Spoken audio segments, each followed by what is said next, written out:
Assalamu alaikum warahmatullahi wabarakatuh. Kam jirtu kabajamtoota fi jaalatamtoota hordoftoota gabayaa tuubii kun gabayaa tuubii jechaadha. Gabayaan tuubii akkuma beekamu yeroo yerootti meeshaalee Itoophiyaa keessatti argamanii information isaa yeroo yerootti isin biraan akkan gahu akka ta'e ni yaadatu jechaadha. Egaa guyyaa har'aasi haaluma kana dura baratameen gaafii keessan irratti hundaa'uuni gaafii hedduu keessanii kan ta'e meeshaa tokko Itoophiyaa keessatti gatiin isaa maal akka fakkaatu eessatti argachuu akka dandeettanii fi meeqaan bitachuu akka dandeettan qabadhee isiniif dhiyaadhee jira jechaadha. Warroonni yeroo jalqabaatiif gara YouTube channel keenyaa dhuftan subscribe gochuudhaan maatii keenya ta'a. Warroonni kana dura miseensa keenya taatan ammoo like share gochuudhaan YouTube keenya nuuf guddisaa isiniin jira. Kanaaf gara gabayaa tuubii yoo dhuftan wantoota kamuyyuu argachuu dandeettanii meeshaalee kana dura viidiyootti hojjannee isiniif dhiyeessine ilaaltaniiti kan bitattaniif bitachuudhaaf fedhii qabaattan yoo jiraate bitachuu akka dandeessanii fi kana boodas meeshaa biraa bitachuu yoo barbaaddani gara lakkoofsa keenya isinii kennameetiin nuuf bilbiltanii ajajachuu dandeettanii nuti sammuu iddoo inni itti argamu deemneeti gatii isaa fi akkamitti akka argachuu dandeettan akkamitti bitachuu akka dandeettanii fi diizaayinaa isin filattanii fi akkasumas filachuudhaaf akka isinii mijatutti qabannee isiniif ni dhiyeessina jechaadha. Kanaaf isin gara YouTube channel keenyaa koottaati wantoota nuti gadi isiniif dhiinu daawwadhaa isiniin jedha. Kanaaf wantoota kanaan alaa osoo hin taane biyya keessatti maal hojjechuu akka barbaaddanis yoo jiraate wantoota biyya keessatti hojjechuu barbaaddanii gatii isaa fi akkamitti hojjetamuu akka danda'u beekuun isin rakkisee warroonni cal'istanii taa'aa jiraattanis yoo jiraate gara keenya koottaati wanta isin gaafisanitti hundayyuu nu gaafadhaa isiniin jedha. Kanaaf amma wanta isin nu gaafattanii fi sa'aatii isin barbaaddanitti nu argachuu dandeettanii sa'aatii kamittuyyuu isiniif dhiyeessine deebii wanta gaafisanitti deebisaa isiniif dhiyeessuu ni dandeenya. Kanaaf meeshaalee kana dura dabarsine lakkoofsa isaa irratti isinii maxxansineerra namoonni hedduun akkuma na gaafataa turtanitti viidiyoo hanga xumuraa hordofuu dhabuu irraa kan ka'e information isaa osoo hin argatin lakkoofsa bilbilaa achirratti maxxanfame osoo hin argin viidiyoo hamma walakkaa kan ammoo daqiiqaa muraasaaf hordoftaniiti yoo deebitanii lakkoofsa isaa achirratti maxxanfamee jira jechaadha. Akka gara jalqabaa akka gara walakkaa fi akkasumas gara xumuraa ta'uu danda'a. Hanga xumura isaa yoo hordoftanii lakkoofsa bilbilaas argachuu dandeettanii haaluma salphaanii isin jalaas ni dubbatu jechaadha. Kanaaf sa'aatii barbaadanitti yoo dubbistan isin jalaa ni dubbatu. Diizaayina barbaadan meeshaa bitachuu barbaadan yoo jiraate itti argitanii meeqaan akkasiin hojjetu gaafachuu ni dandeettu jechaadha. Kanaaf haala danda'ameen nuti isiniif ni dhiyeessina jechaadha. Kanaaf hanga xumuraa hordofuu dhabuu irraa kan ka'e information isaa argachuu dhabdaniiti. Komii keessas akka hin seenne isiniin jira. Kanaaf lakkoofsa viidiyoo kamuu irratti iyyuu lakkoofsa osoo hin maxxansin gadi dhiisee hin jiru jechaadha. Tasa ta'ee viidiyoo irratti yoo lakkoofsa isin hin maxxansin ammoo iyyuu koomentii jala deemtanii barbaadan lakkoofsa isaa argachuu ni dandeettan jechaadha. Kanaaf lakkoofsaa fi iddoo itti argamus isiniif ni dhiyeessina. Kana duras isiniif dhiyeessine jirra jechaadha. Kanaaf kana haala kanaan akka hubattan barbaada. Kanaaf guyyaa har'aa Itoophiyaa keessatti algaan gatiin isaa kan immoo sireen gatiin isaa maal akka fakkaatuu fi meeqamsachuu akka dandeettanii fi eessatti argachuu akka dandeettanii isiniif dhiyeessee jira jechaadha. Kanaaf akka haalli isaa isinii mijaa'u namoonni hedduuyyuu carraa kanatti fayyadamuu akka dandeettaniin iddoo isin barbaadanitti isiniif fiduu haala danda'amuun jechaadha. Meeshaa kana bitachuudhaaf yoo dhattani iddoo isin barbaadanitti isiniif dhufuu ni danda'ama jechaadha gatii asirratti dhahame kanaani. Kanaaf viidiyoonis gabaabaadha waan ta'eef sa'aatii dheeraa isinitti fudhatu. Hanga xumura isaa yoo hordoftan ammoo information isaa guutuu argachuu dandeettan jechaadha. Kanaaf information isaa guutuu akka argatanii irraa fayyadamtan hawwii guddaa isiniif qaba. Egaa kanaaf kallattimaan gara viidiyoo isin dabarsee jechaadha. Odeeffannoo waliin an Ibrahim Buriiti. Viidiyoo keenya hanga xumuraa yoo hordoftan information kamuyyuu argachuu ni dandeettanii hanga xumura isaa hordofaati information barbaadan irraa argadhaati. Egaa kana boodas meeshaa biraa bitachuu yoo barbaadan akkuma dura isiniin jedhe karaa koomentiitiinis nu barreessaa. Lakkoofsa keenya isiniif kennameen gara keessaattiinis dhuftanii yoo nu dubbiftanii meeshaa bitachuu barbaadan yoo jiraate kana dura viidiyoon irratti hin dalagamne jechaadha isiniif dhiyeessuuf qophiidha waan ta'eef koottaati wanta kamuyyuu nu gaafadhaati maatii taana. Warroonni yeroo jalqabaatiif dhuftan akkuma dura isiniin jedhe subscribe gochuudhaan wantoota nu yeroo asirraa gadhiifnu akka isin bira gahu subscribe gochuu hin dagatinaa jechaadha. Kanaaf information asii argattan hiriyoota keessan biraanis gahu yoo barbaadan share gochuu hin dagatinaa.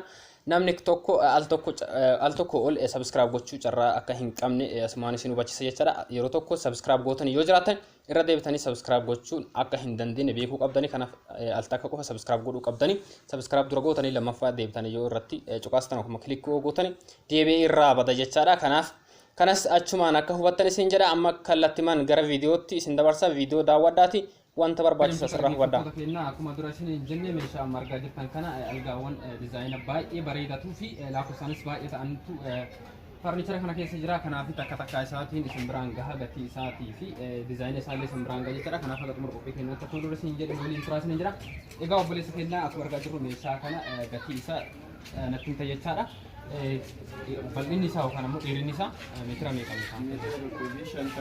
Meetira tokkoo fi saantii 50 jechaadha. Dheerinni wajjaan isaa. Garaan isaa saantiba?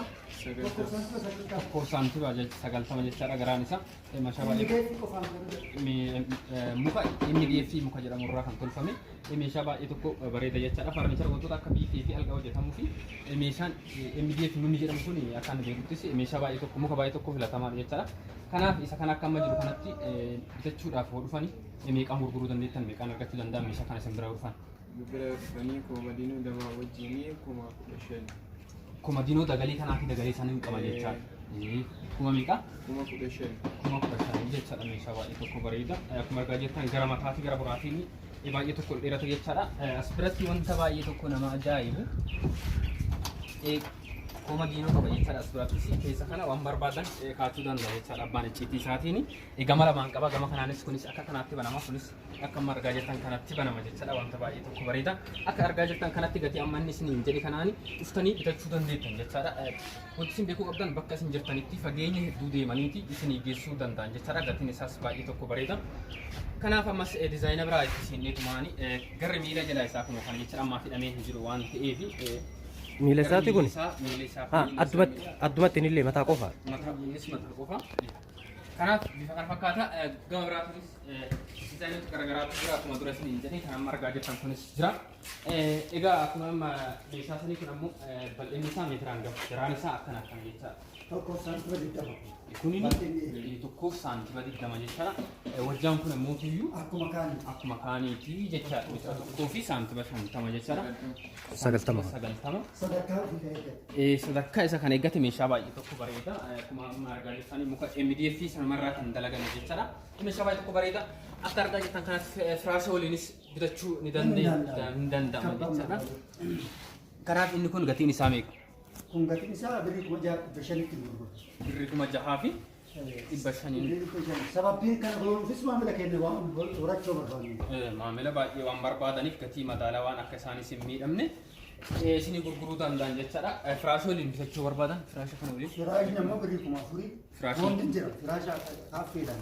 Karaa biyya majlisii irraa hojjetamu firaasha akkanaati firaashni birrii 4,000 gurgurama. Firaashni akkasii gurgurama. Egaa meeshaa baay'ee tokko bareedaa kan gara jalaa isaanis akka firaashni isin jala hin nyaatamne komparsaatoo baay'ee cimina qabu jechuudha. Chippuudii kudha sadii namoonni baay'een jechuun amma fakkeenyaaf manni keessan hanqina bootaadha yoo kan qabaatu taate meeshaa as jalatti guurattaniitiin nama akkasii na gaafatee jira jala meeshaan kaa'amaa jedha. As jala meeshaa kaachuu ni dandeessanii achi boodatti ammoo isa kanaan cufameetiin asirraa firaashni gala jechuudha. Baay'ee tokko bareedaadha. Diizaayinii isaas kan ajaa'ibaati. Baay'ee tokko bareeda. Kunniin gama lamaan koomadiinoo qaba.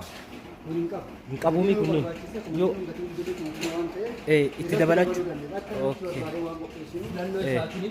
Filannoo isaaniitiinis koomadiinoo kana ajajatanii hojjechiisuu ni danda'anii jechaadha.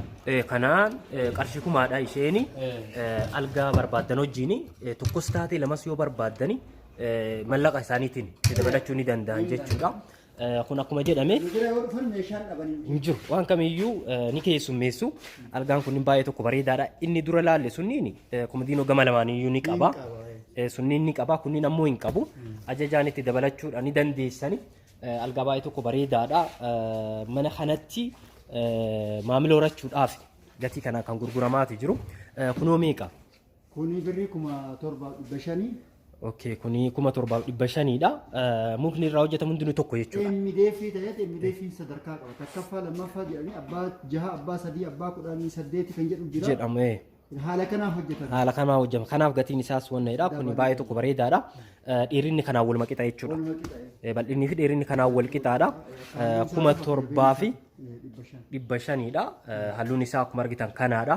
Kan kanaas kanaadha. Baay'ee tokko bareedaadha. Kun amma fakkeenyaaf ni bareeda. Firaashni yoo gale jechuudha. Akkuma isin hin jenne jala isaa meeshaa galfachuudha ni dandeessani. Bifa kanaan jira jechuudha. Ammas ni jira. Gama kanaanis kun diizaayinii isaanii babbareedaa kan ta'e ni jira. Kanniinis gatii waan isin biraan geenyu ta'a jechuudha. Fakkeenyaaf kuni meeqa jechuudha amma kuni? Kuni 5,500. kuni 5,500 dha. Isaan achi ilaalle wal qixa jechuudha. Dheerinii fi bal'inni.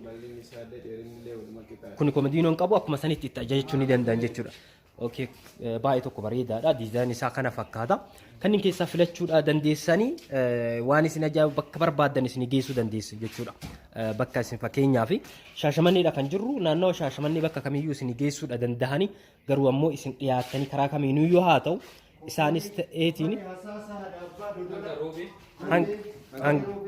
hanga Zuwaay bootaan kamiyyuu ni gahama haala kanaan jechuudha. Kun amma fakkeenyaaf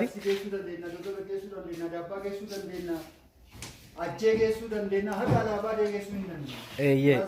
Firaashii achiiti kun tokkuma. Kun inni bareeda jechuudha. Firaashii yoo galee haala kanaan baay'ee tokko cimina qaba. Firaashiinis algichis baay'ee tokko cimina qaba. Meeshaa cimaa irraadha kan hojjetanii. Dhugaa viidiyoota as dura ilaaluu dandeessanii bifa kanaan kan jiru yookiin sadarkaa kanaan kan hojjetame mallaqni isaa hagam akka ta'e argitaniiti jirtu. Kanaafuyyuu meeshaa isin baasuu fi mallaqaa hagam akka qabda isintu beeka. Haala sanii hojjechiifachuudha ni dandeessanii nus qunnamuu ni dandeessanii. Meeshaa baay'ee tokko bareedaadha hundi isaaniitiyyuu. Algaan kana fakkaata jechuudha. Meeshaa baay'ee isin biraan geennaa turtiin keessa hanga dhumaatti wajjin haa ta'u. Amma immoo algaa ajaa'ibaa isin agarsiifna jechuudha. Algaa baay'ee tokko bareedaa ta'edha. Gatiin isaa madaalawaa ta'edha. Jalqaba irratti algaa kana argitanii turtanii. Ammas algaa kana isin biraan geenna jechuudha. Wal fakkaata. Bifa isaatu garagara jechuudha.